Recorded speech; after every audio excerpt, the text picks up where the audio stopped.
Monday, June 22nd, 2020, Monaco 64, home of alternative economics and contrarian views. So the controlled demolition of the UK economy continues and is happening everywhere in the Western world, in the European Union, in the United States as well. And I'm going to focus today on the UK. I'm going to look at an article in the FT. It's a headline article. It says, Sunak set to follow VAT stimulus with autumn tax rises. So who is Sunak? Well, he's the Chancellor of the Exchequer, or the equivalent of the US Treasury Secretary, or the equivalent of a finance minister in Europe, for example. Before I look into that, I'm going to look at the markets, where they are this morning. It's just before 8 a.m. London. The markets have been very interesting overnight. We saw the Dow futures down about 500 points right off the bat last night around 11 o'clock London when the futures open. Right now, the Dow is down only 100 points. The Dow future at 25,760. The low has been 25,350. So we've rallied 400 points from the low, which was down about 500. I think the volatility will continue. Precious metals are continuing to do very well today. We've broken through the 1750 resistance or barrier in gold. We still have a little bit of headwinds in the precious metals. I would say 1765 would be a really important level once we break that. If we break that, of course, I'm not saying we're going to break it today, but it could be later on in the week. Then we could see precious metals really unshackle themselves from this thumb from the central bankers and their agents, the bullion banks, the BIS, all these corrupt institutions, of course, that manipulate prices, not only of precious metals, but of all financial instruments. So right now, spot gold is at $1750, up just over $8. The high's been $1759 and the low $1742.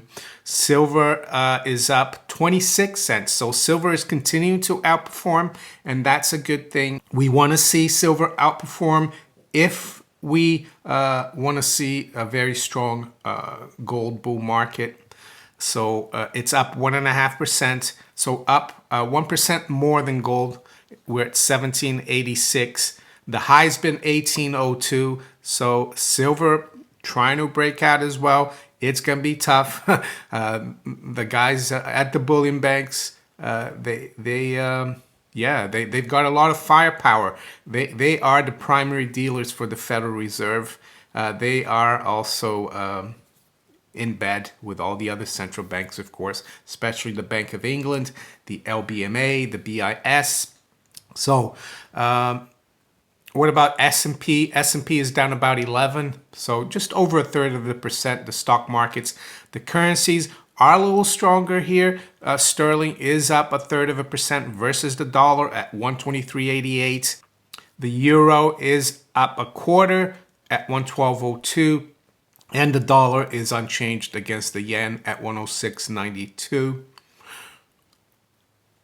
Crude oil is down slightly. WTI is down 10 cents at 39.70. The 10-year yield is unchanged at 0.7%. So as you can see, the markets are quite choppy still. Not as volatile as we were, of course, in the end of February and March early this year when we saw a huge crash in the stock markets, and we also saw a lot of volatility in the bond market. So we're still not there, but we need to keep an eye on it. It's encouraging that precious metals are continuing to move. So what about the UK economy? Why do I call it a controlled demolition? Well, because from what I've read from people like the World Economic Forum, the people from Davos, they are in bed with the people from the Bilderberg Group, all the major corporations. If you look at the people that attend the Davos Summit, which is organized by the World Economic Forum. They're the major central bankers, the major corporate leaders, the major media leaders, major political leaders in the Western world. Exactly the same places that are having the worst cases of this health crisis, right? It seems weird that a lot of the countries in Asia are not having a huge problem.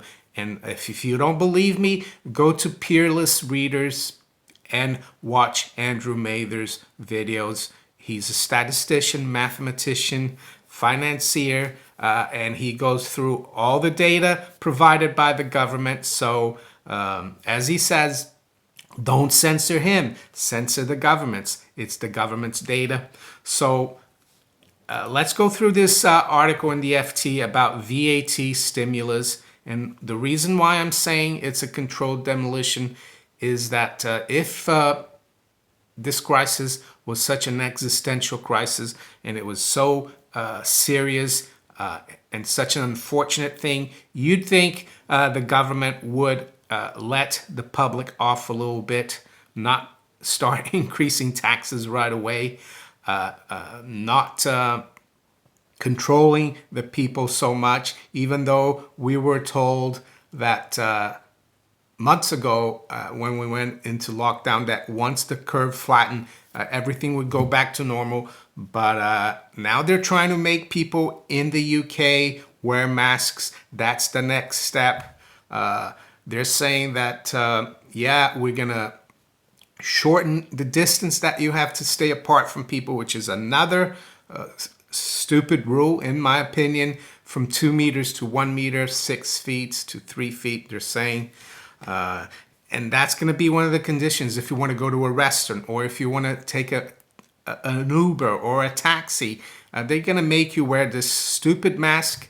And why do I say it's stupid? Well, because I want you to listen to the UK transport minister, a guy called Grant Shapps, a guy actually who years ago called himself Michael Green and ran an internet company. This is the kind of people we have in the UK government. But this is what he said on talk radio with Julia Hartley-Brewer when he was talking about masks. And I'll play this for you so you can see that I'm not making this up about masks. So let's listen to Grant Shapps, aka Michael Green. That businesses are crying out for? Yeah, I don't really accept that sort of characterization of it because we've always said we'll look closely at the science and do what is right, what it's telling us to do. And I make no bones about it. It actually is a marginal thing, face coverings. It's not as important as, for example, social distancing at any distance, washing your hands, not touching your face. These things remain more important. But actually, if there's just something that we can do to A, provide reassurance, and B, the evidence, I think, just comes down, albeit narrowly, on the side of face coverings in confined spaces like transport, then why wouldn't you do it? And we brought that in. I made it compulsory from yesterday. So there you go. He said it's just like symbolism. It's not as important. It's very, very minimal. So that's not me about face masks. So let's go look at this article and why I think what they're doing is crazy. The economy is on life support. I think the reason why things are not looking as bad as they will be is that right now we've still got all the government help for people who've been furloughed. People have been able to defer debts like mortgages, but that won't go on for forever. That's going to end soon. And people who deferred their mortgages, they don't realize that their credit ratings are going to be hurt. The interest that they're going to have to pay on that debt is going to go up. So, and the furlough scheme as well is going to end in a couple of months. So a lot of the jobs are going to be gone, I'm sorry to say, especially the small businesses. So let's go through it. It says Rishi Sunak is drawing up plans for deferred tax rises and cuts to public spending in his autumn budget after he delivers a further fiscal stimulus for the UK economy in the weeks ahead. So those are not good messages. They're saying, we're going to crack on the fiscal side of things. We're going to tax you and we're going to withdraw all the spending in the autumn, which is not far away. But right now we're going to give you a little bit. How do you think businesses and people are going to react? They're not going to go out there and be optimistic, in my opinion. The Treasury is first considering a temporary cut to value-added tax and specific reductions in the rate for some sectors, according to those close to the Chancellor. Following a significant pressure from industry and Tory MPs, a lower VAT rate for the tourism sector. What tourism sector? They're not even letting people come into this country normally. They're making them quarantine for 2 weeks. Who's going to want to come here? Including pubs, restaurants, and hotels is one option being discussed. And the other thing I would say, do I want to go to a restaurant where I have to sit in a bubble, where I have to leave? That's the other proposal they have. They want you to leave your name, address, and phone number at a restaurant, and they can contact the NHS so they can track and trace you. I don't want to go to a restaurant if I have to do that. So I'll continue. This could come as early as July as the government prepares to scrap the 2-meter social distancing rule and replace it with 1 meter plus guidelines that are likely to include further use of masks and physical screens. We heard about the masks from a government official. I'm not making this up, right? It doesn't help. So this is why this shows me that this is just something that they're using this crisis to bring some kind of new normal to us, and why our economies are not going to recover, especially the UK economy. UK economy is not a manufacturing powerhouse.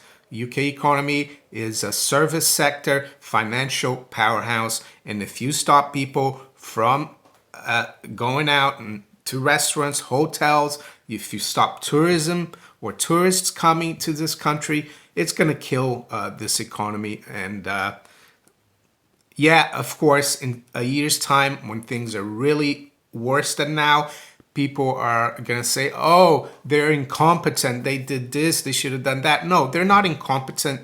They're doing exactly what they've been told by the people at the World Economic Forum. They're bringing down this economy. So let's continue.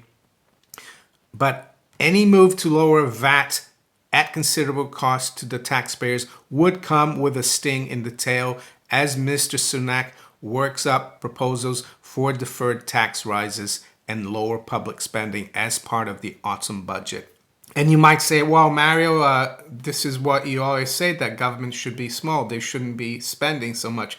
I agree. But if we are in an existential crisis, if this is like a once in 100-year crisis, why can't they just forgive the debt? Forgive the debt.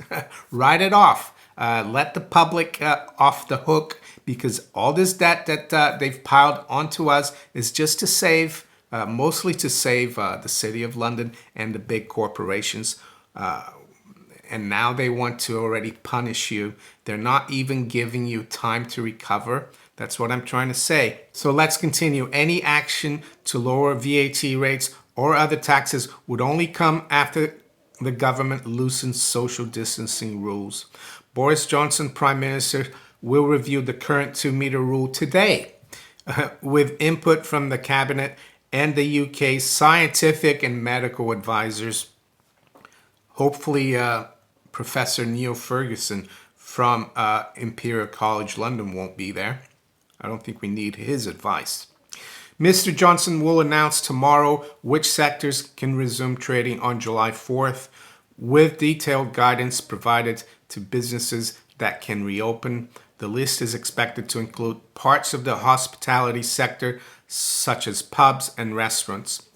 So here's the kicker where they're showing their true colors, that they don't want to see a recovery, that they have an agenda to completely bring this economy down, to transform it in their own vision, right? Their AI, futuristic melding of humans and machines. And I'm not making this up. Look at Prince Charles' friend at the Economic Forum, Klaus Schwab. He wrote a book about the fourth industrial revolution.